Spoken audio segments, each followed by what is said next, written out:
हंसते रहो हंसते रहो। हंसने और हंसाने के लिए हमारे चैनल को सब्सक्राइब करो। कुछ औरतें आपस में पति पत्नी के रिश्ते पर बात कर रही थी।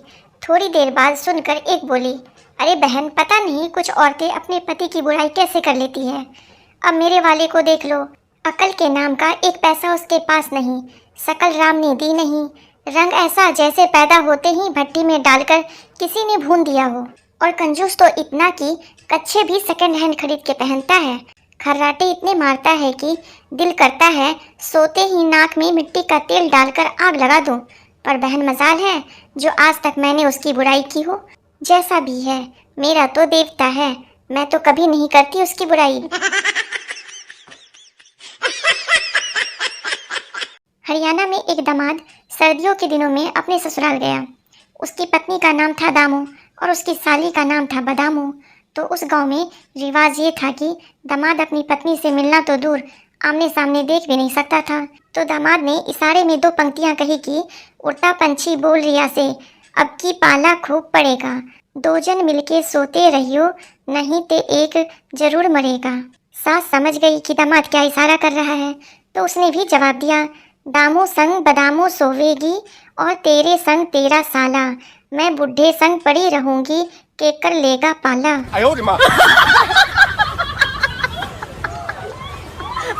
एक साहब सुबह सुबह ऑफिस जाने के लिए बस में चढ़े तो कंडक्टर ने मुस्कुराते हुए पूछा, कल रात ठीक ठाक घर पहुंच गए थे सर? साहब, क्यों, कल रात को मुझे क्या हुआ था? कंडक्टर, टुन्न थे आप? साहब गुस्से से, ये तुम कैसे कह सकते हो, मैंने तो तुमसे बात तक नहीं की थी। कंडक्टर, ऐसा है सर जी, कल जब आप बस में बैठे हुए थे तो एक मैडम बस में चढ़ी थी और आपने उठकर उन्हें सीट ऑफर की थी। साहब, तो लेडीज को सीट ऑफर करना गुनाह है क्या? कंडक्टर, गुनाह तो नहीं है सर, पर उस समय बस में केवल आप 2 ही पैसेंजर थे। एक बार एक पैजामा पहने हुए इंडियन से एक अंग्रेज ने पूछा, आपका यह देसी पैंट कितने दिन तक चल जाता है? इंडियन ने जवाब दिया, कुछ खास नहीं, मैं इसे 1 साल पहनता हूँ, इसके बाद श्रीमती जी इसको काटकर राजू के साइज का बना देती है, फिर राजू इसे 1 साल पहनता है, उसके बाद श्रीमती जी इसको काट छाँट कर तकियों के कवर बना देती है, फिर 1 साल बाद उन कवर का झाड़ू पोछे में इस्तेमाल करते हैं। अंग्रेज बोला, फिर फेंक देते होगे?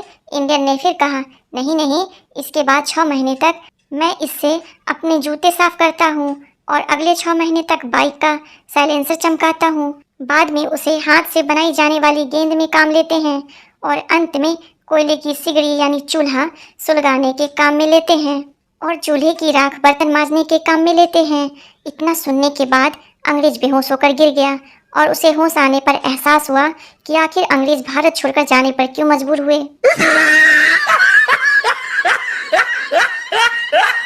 एक आदमी अस्पताल में आखिरी सांसें गिन रहा था।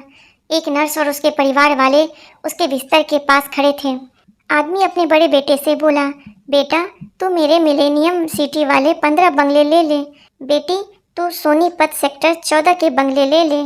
छोटे बेटे से बोला, तू सबसे छोटा है और मुझे सबसे ज़्यादा प्यारा भी है, इसलिए तुझे मैं ग्रीन पार्क की 20 दुकानें देता हूँ। आखिर में आदमी अपनी पत्नी से बोला, मेरे बाद तुम्हें पैसों के लिए किसी का मुंह ना ताकना पड़े, इसलिए DLF वाले 12 फ्लैट तुम अपने पास रख लो। पास में खड़ी नर्स यह सब सुनकर आदमी की पत्नी से बोली, आप बहुत भाग्यशाली हैं कि आपको इतने अमीर पति मिले जो इतनी सारी जायदाद देकर जा रहे हैं। आदमी की पत्नी, कौन अमीर, कैसी जायदाद? अरे ये पेपर वाला है, हम सबको सुबह सुबह पेपर डालने की जिम्मेदारियां बांट रहे हैं। नर्स आज तक कोमा में है।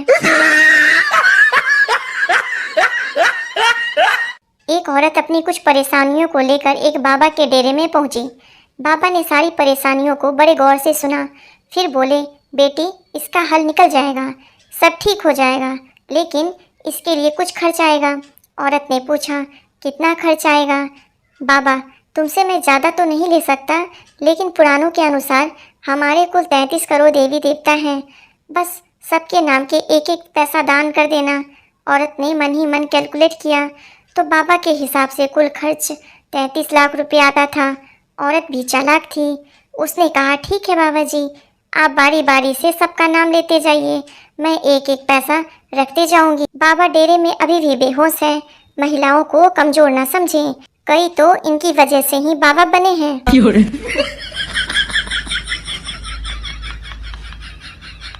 एक औरत अपने आशिक के साथ घूम रही थी। इतने में उसका पति आ गया और उसके आशिक को पीटने लगा। औरत, मार साले को, अपनी बीवी को घुमाते नहीं, दूसरों की बीवी को घुमाने ले आते हैं। इतने में आशिक को जोश आया और वो उसके पति को पीटने लगा। औरत, मार साले को, ना खुद घुमाने ले जाता है और ना किसी को घुमाने देता है। महिला ने शिव जी को प्रसन्न किया। शिव जी, मैं प्रसन्न हूँ, एक वरदान मांगो। महिला, मुझे 3 चाहिए। शिव जी, दिया, पर एक शर्त पर। तुम्हें जो दूंगा उसके 10 गुना मैं तुम्हारी सास को दूंगा। शिव जी को लगा वह महिला आनाकानी करेगी, पर महिला, चलेगा। पहला वरदान, मुझे भरपूर संपत्ति दे। दिया, सास को 10 गुना मिली। दूसरा वरदान, मुझे सबसे सुंदर बनाओ। ठीक है, सास 10 गुना सुंदर। तीसरा वरदान, मुझे एक हल्का सा हार्ट अटैक दे दो। सास को 10 गुना झटका, धर धर धर धर धर धर। सास सीधे ऊपर। अब सब बहुरानी का। शिवजी त्रिशूल लेकर उस व्यक्ति को ढूंढ रहे हैं जिसने कहा औरतों की अक्ल घुटनों में होती है।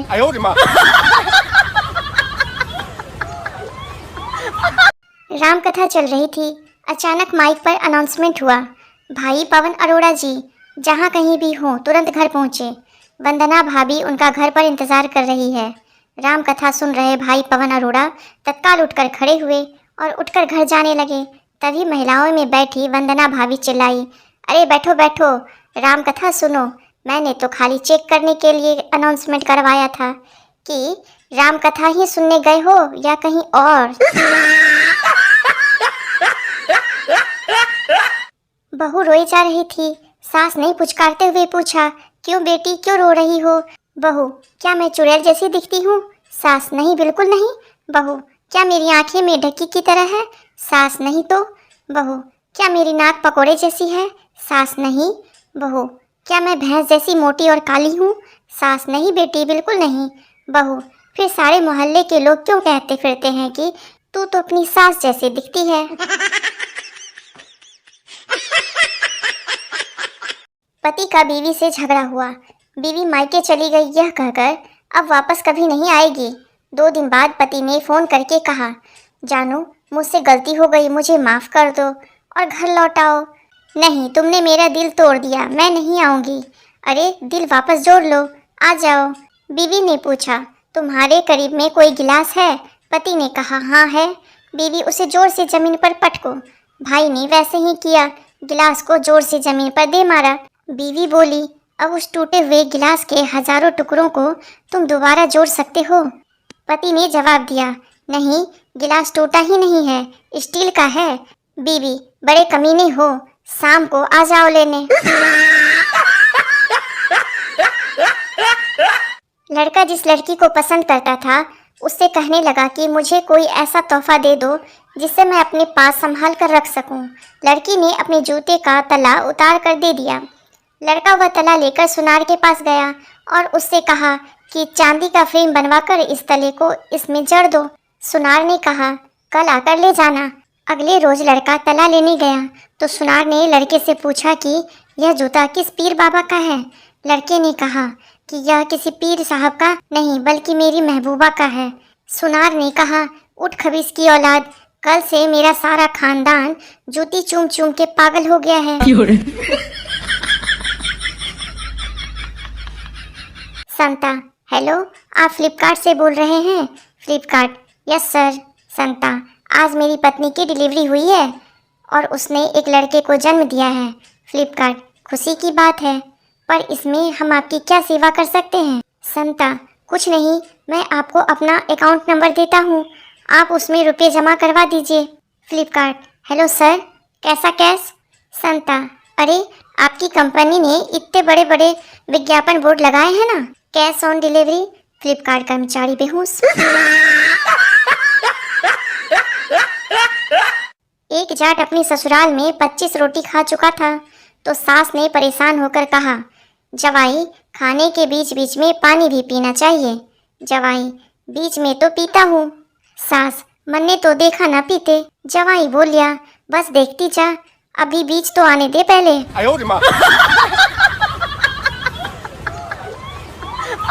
बीवी ने पेंटर से अपना पेंटिंग बनवाया।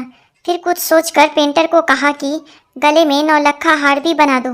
पेंटिंग बनने के बाद पेंटर ने पूछा, आपने ऐसा क्यों किया? बीवी बोली, कभी मैं मर गई तो ये दूसरी शादी कर लेंगे, नई वाली आएगी तो ये हार ढूंढेगी और मिलेगा नहीं तो झगड़ा होगा, तब मेरी आत्मा को सच्चा सुकून मिलेगा। इसे कहते हैं जिंदगी के साथ भी और जिंदगी के बाद भी।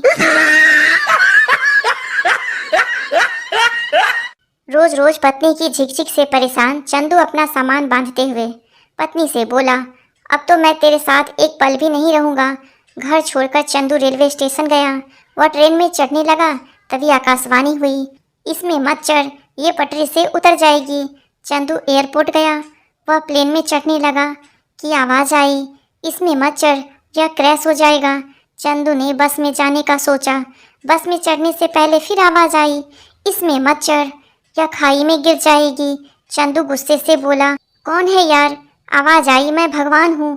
चंदू रोते हुए बोला, प्रभु, जब मैं घोड़ी चढ़ रहा था तब आपका गला बैठ गया था क्या? कल पापा ने मुझे बिजली बिल के रुपए दिए, लेकिन मैंने उस पैसे को लॉटरी में लगा दिए। फिर घर आया तो पापा ने पूछा कि बिल भर दिया, तो मैंने डरते हुए पापा को बता दिया कि मैंने पैसे लॉटरी में लगा दिए, हम लॉटरी में गाड़ी जीत सकते हैं। पापा ने बहुत मारा, लेकिन जब पापा ने अगले दिन सुबह दरवाज़ा खोला तो सामने एक नई महिंद्रा बोलेरो गाड़ी खड़ी थी। सबकी आंखों में आंसू थे, सबसे ज़्यादा मेरे थे, क्योंकि वो गाड़ी बिजली विभाग से थी। वो घर की बिजली काटने आए थे। पापा ने फिर बहुत मारा। टीचर, बस में ड्राइवर और कंडक्टर में क्या फ़र्क होता है? स्टूडेंट, कंडक्टर अगर सो जाए तो किसी का टिकट नहीं कटेगा, और ड्राइवर अगर सो जाए तो सबका टिकट कट जाएगा।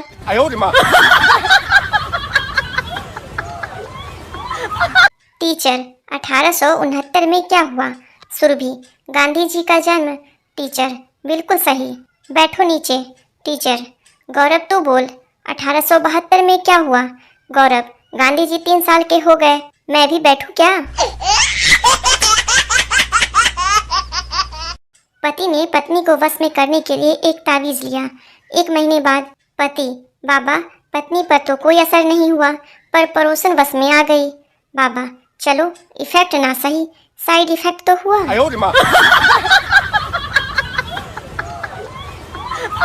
पार्क के किनारे एक युवती को अकेला पाकर पोचू जी हाथ में फूल लिए उसका पीछा कर रहे थे।